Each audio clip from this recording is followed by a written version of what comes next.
Start with the Dallas Cowboys, who went 7-10 in 2024. Again, for these previews, we're going to do offense, defense, a breakout player, and then we are going to pick over under on their win totals.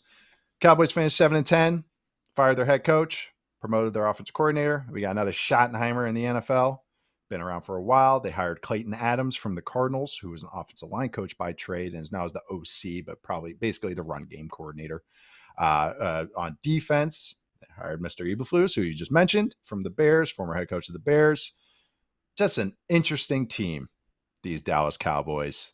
I think there's been some news about contract negotiation between Micah Parsons and Jerry Jones, but we'll talk about that on the defensive side. But let's start with the offense. They drafted Tyler Booker from Alabama in the first round. They're trying to beef up that interior. So now you got the Tyler. So as long as Tyler Guyton's healthy on their offensive line, Tyler Smith is an all-star, all-pro caliber guard. Cooper Beebe had a nice rookie year. Traded for George Pickens. They did a lot.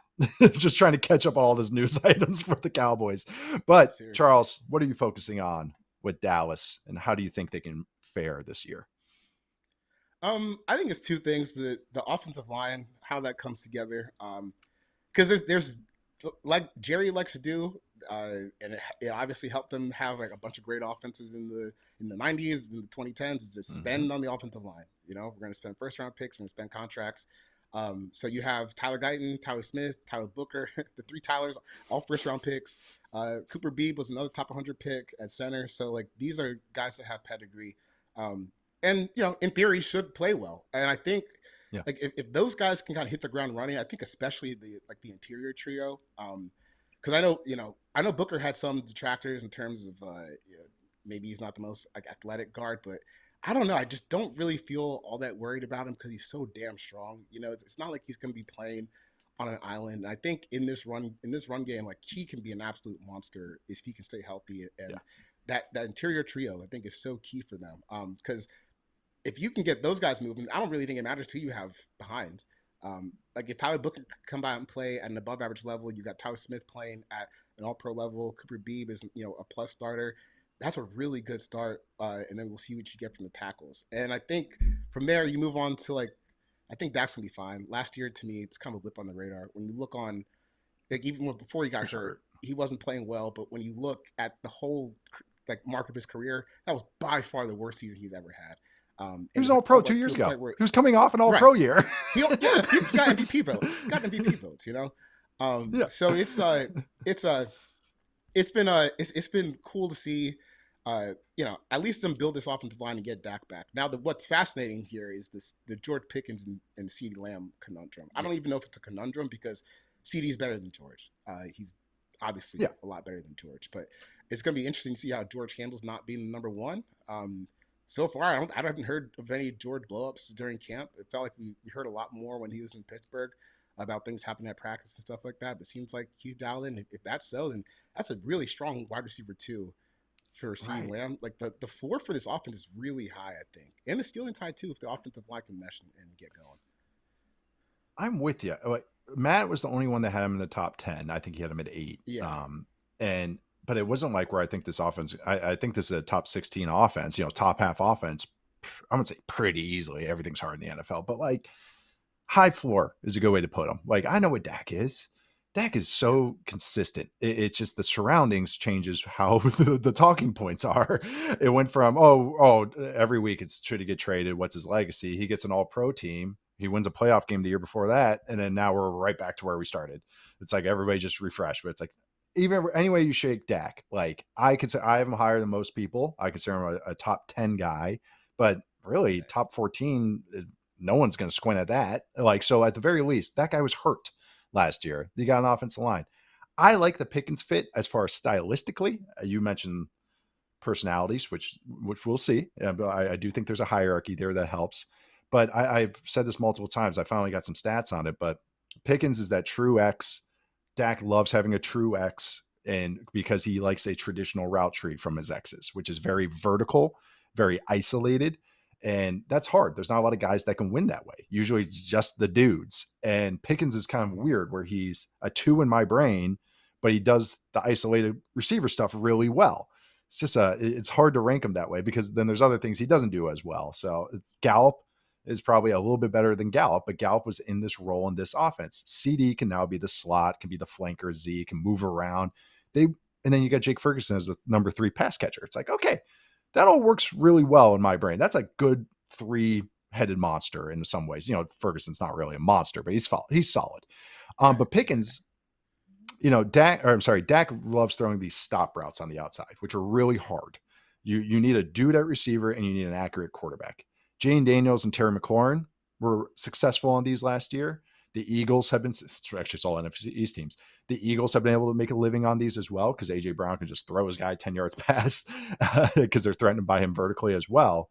But since 2018, with too in New York. Malik Neighbors, I think he had the highest rated hitch routes last year. So yeah, well, get to that. That's actually kind of funny. Pinball. Really laying this all out. A lot of hitches and stops in the NFC East. Next Gen Stats categorizes stops as hitches. A hitch route is a 5 to 6 yard. It's kind of fun. There's a quick game version of everything. There's a long drop back version of every route. A hitch is a 5 to 6 yard hitch route. I'm defining it with the word in breaker, curl route, 5 to 6 yard curl back to the quarterback. A stop is the intermediate version. That's the 10 to 12 yard version. Dak loves those. Pickens is good at those. But Dak has thrown those routes, as categorized by Next Gen Stats, at the second highest rate in the NFL among current starters since 2018. He also throws slants a lot. That's what he likes from his ex. CeeDee was having to do that because of who else was in this offense. Now you got Pickens, who runs a lot of slants. But Pickens, since 2022, since he entered the league, second most yards in the NFL on go routes. Remember, isolated, vertical. Only behind Tyreek Hill. Seventh most yards on hitch routes in the NFL among receivers since 2022, with the 7th highest catch rate over expected. His expected rate or to catch these was 68%, and he caught them over 80% of the time. And that, I think, it sounds simple. It sounds like, oh, why you keep peppering this talking point? Because I feel like I've used this talking point 3 or 4 times in the offseason. It's because Dak loves throwing them. He's going to throw 5 or 6 of these a game. So now they actually made it valid again. That's just another avenue for this offense that has me excited. The run game, in theory, I'm excited about too, but it's just, I wish they had a running back that got me really juiced up, and that would have really kind of put me over the top with them. Maybe they make a move for somebody, but Javonte Williams is Javonte Williams. I know that. I know what he looks like. I know what he does. He's blind, but he's going to run hard. And then Miles Sanders. I like Jaydon Blue, but he's tiny and he has fumble issues. So I think he's always going to be a guy that needs another guy. And do they trade for somebody? Brian Robinson off waivers, Breece Hall potentially. Matt threw that out. I was like, ooh, I like that. Hunter Lepke is a fullback on this roster I like, but it's just a couple of questions I have. But like you said, back to the original talking point, it's a high floor offense. The ceiling is going to be based on where the run game kind of takes it. But I do think that no matter what, this passing game is going to click in a lot of ways because the styles make a lot of sense. So yeah. It's an interesting team, man. It's such a weird team to talk about. They're always weird, just for the wrong reasons. But I'm with you on the run game. I think the way I should, I guess, express how I feel about the offensive line is like I think there's a world, an attainable world, like where they just kick ass like on the inside. Right. But these guys are like Beebe and Booker are so young. Probably just want to give them a runway just to still continue to grow. So I don't know if that's like a fair expectation to have. But it's something that like is in the realm of possibilities. And if that happens, then the running back situation doesn't matter as much. But I'm with you. I wish they had tried to get someone, like just someone with some pedigree back there, whether in the draft or something, because it's not all that threatening, when you start looking at what they got in the backfield. And like Jaydon, I keep comparing him to like a Diet Coke Achan, where he's small, but he runs like a real running back. Like he has good vision. He runs between the tackles, but he's 190 and he fumbles like that. As exciting that is, and you want that type of player in your offense that can provide some juice. It's like, well, I'm not going to give him 20 touches though. Like it's just physics and like probability of him fumbling. So again, it's like, man, if they just had some, like a good version of Javonte Williams, like him, but better. I would love it. Like a bruiser in this offense, but they don't. Like Ezekiel Elliott, or something like that. Yeah. Can we call him back up? Get him back for a third run? But seriously though, how about I'll end with this. I'm watching Titans preseason stuff. And this was a thing for fantasy guys for years and years and years. Okay, why is Zeke getting all these touches? Why is Zeke getting all these touches? Why are we not giving it to my favorite running back, Tony Pollard? Haven't you guys seen Tony Pollard gets 10 yards per touch? Why is Tony Pollard not getting more touches? Because he couldn't pass protect and he never ran between the tackles. I put on that Titans film. That guy is depleting guys in pass protection, and he ran between the tackles on a duo clip. And I was just like, where was this in Dallas? You would have still been there. You would have gone for 1,400 this year if you could have done this in Dallas. So I have to bring that up because it's like, what? Yeah. Why are you doing it now? God, you would have got so many touches back in the day. But anyways, let's switch on over to another interesting unit on this Cowboys team, the defense. It's got some weird holes on this team, on top of some decent players, including Micah Parsons, who's still in some contract negotiation stuff. But they got some when he came back from injury last year, brought the heat. They got a new defensive play caller, like we talked about, Eberflus. But what are you focusing on with this defense? How good do you think they can be, or are we trending towards a more bottom 10 unit? That's what I'm trying to figure out. Oh man, it's kind of hard. Basically, the whole case, I think, for their defense is, well, we have Micah Parsons. Yeah, but you haven't signed him yet. And I mean, the good thing for them on that front is he's going to get signed, and two, Micah is not one of these guys that's going to come back for that week 1 game against the Eagles out of shape. You know, like you don't have to worry about that with him. He's going to be ready to go. 100 miles an hour. That's going to be fine. They're going to get it done. That's just something you got to deal with the Cowboys. And you're a fan of that team. But the rest of this, man, I don't know. Trevon Diggs is on PUP, so who knows when we're going to see him. It seems like he's had a really long recovery from his injury that happened late last season.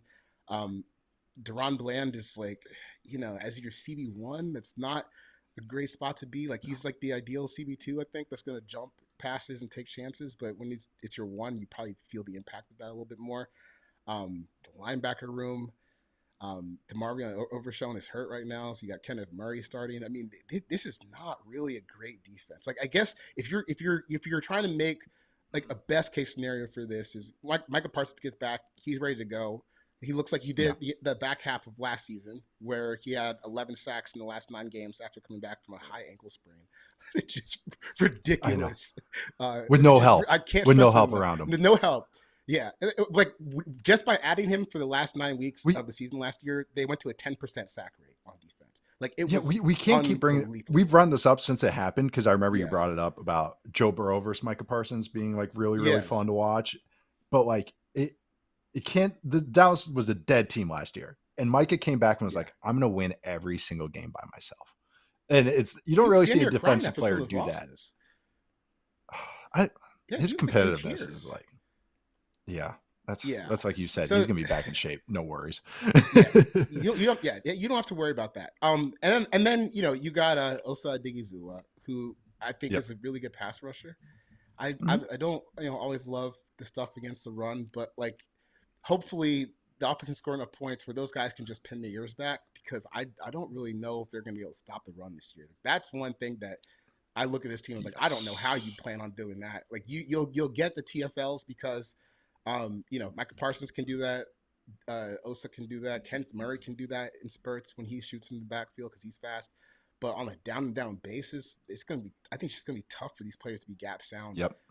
Against the tougher run games. Like, if you go back last year and you watch the early season game they played against Baltimore, oh my God, like they just got buried. Like every single play, it was bad, and that was when I wasn't even sure, what the Ravens' offensive line was going to look like, because it felt like they were still right. They were a bigger question mark than the Cowboys' defense. Yes, and they walked in there and just steamrolled them. And it kind of set the tone for them for a long time, where they had one of the worst run defenses in NFL history for a while, before, Micah, got emotional coming back and said, no, we're not going to play this poorly. I will will us to, a mid-tier record by the time this is all over. So You need those guys to get a lot of penetration. It's going to be a boomer bust defense. Even with Bland too, like he's probably gonna have to live off the pressures that these guys make. But man, from a down to down spot, I just don't see how they can be consistent with this personnel. Yeah, I mean, I really have nothing to add because those are the same questions I had. It's like, yeah, Micah Parsons is the dude. He was second in pressure rate in the second half of last year when he came back, only behind Trey Hendrickson. Funny. But almost nearly 20%, which is absurd. 10% is the baseline for a contributor. Like you're aiming for, if your whole D line is 10% or above, you're cooking. So he's getting double the pressure rate of a solid pass rusher. Like that, it's crazy. And I counted it, he had 8 pressures when he was double teamed last year. So 8 times in the second half of last year. Oh, 8 times he got God. a pressure after being double teamed, which is just, yeah. I mean, he plays so hard. Stats, He doesn't, there's a couple guys, including, there's one guy who might be the best defender in the league, or he's battling for it in Cleveland, and Myles Garrett, that sometimes when he gets double teamed, he's good. He's like, we're down 30. Get him next time. I'm all right. Like, not Micah, but trust me, these are top guys. I'm with you. I just don't know how they stop the run, because even the guys I like that they maybe drafted, like Donovan Ezraku from BC, good pass rusher. I think he'll be feisty against the run, but he's undersized. So just that natural size that I think they need. Maisie Smith is a nothing. I think Dallas fans are over him anyway. So I know enough. I don't think he can do what they need him to do, which is play the run. And then Osoda Gazua, what you said, he's a gap shooter. Gap shooters are fine, but if you have a gap shooter, you need beef next to him. We talked about with the Bucks in the Bucks preview, Vita Vea and Kalijah Kancey. That makes a lot of sense because they can kind of balance each other out. Gap shooter with a nothing burger. Oof. Micah Parsons is undersized. He's kind of boom bust against the run, but he plays hard. It's just that he can get overwhelmed against a double team in the run. So yeah. And then I look at their linebackers. I like Jack Sanborn. I think he ends up starting for him, but I know what Jack Sanborn is. Another Badger. He's fine. It's just better than what they got, but he's fine. That's scary to me. That's just a lot. That's not a lot of size and just not a lot of overwhelming ability against the run. Like they are truly going to have to be a run and hit and rally team against the run, which is fine against some teams. They can just overwhelm them with speed, but against the Eagles offensive line, don't really like that much. You think of the other good NFC teams. I'm just saying potential playoffs here. Rams, 49ers, Seahawks. I'm just going through all the NFC teams. Cardinals this week. I don't know. Hey, I got my stock. Yeah. But then you look at the NFC North. Vikings run game is going to be better. Packers run game, Lions run game, Bears run game, even with their interior trio. NFC South, Bucks, Falcons, Panthers. Saints aren't making the playoffs, but Saints. Like I just rattled off all the NFC teams. They can just trot on these guys and get 5 yards a pop. At least that's what it looks like to me. Like, do they need Jay Tua, a 7th rounder, to do something? Like, I don't know. It's just they need another offseason. Just add role players to this defense as opposed to stars. So I'm with you. I have a little hesitation on their defensive end, and I don't think they'll be outright bad. I made it a joke, but it's just hard for me to see like this is going to be a top 10 unit. They could be bad. I don't know. I think having Micah Parsons, having a pass rush will help a lot. But man, the construction of this defensive line is just like the more you look at it, it's like what kind of happened here? Because you have, like you said, you've got Marshawn Nealon, who I guess is probably one of their heavier defensive linemen in general. Yep. He was a Zimmer defensive end, and then they fired Zimmer. Yeah. Yeah, classic. But dude, they'll need him because look at who else is out here. You said Ezraku, who's who's going to play with, I would imagine, 245, 250 this year. Yeah. Dante Fowler, Solomon Thomas. We talked about Diggy Zua. I mean, this is a small defensive line, man. Like this is a team that could have used John Hankins, our guy John Hankins. Because 1 year, bring him back, kick ass against the center guard on first down, and then get off the field, please. But that's what this team needs, and I just don't think they have the horses up front to be, a defense that's going to play in like positive game scripts that allow them to do what they do best, rush the passer. Now they'll still be able to because Micah Parsons is a Hall of Fame player, and Diggy Zua is like a Pro Bowl level pass rusher. But you're not going to be able to maximize this the way they want to.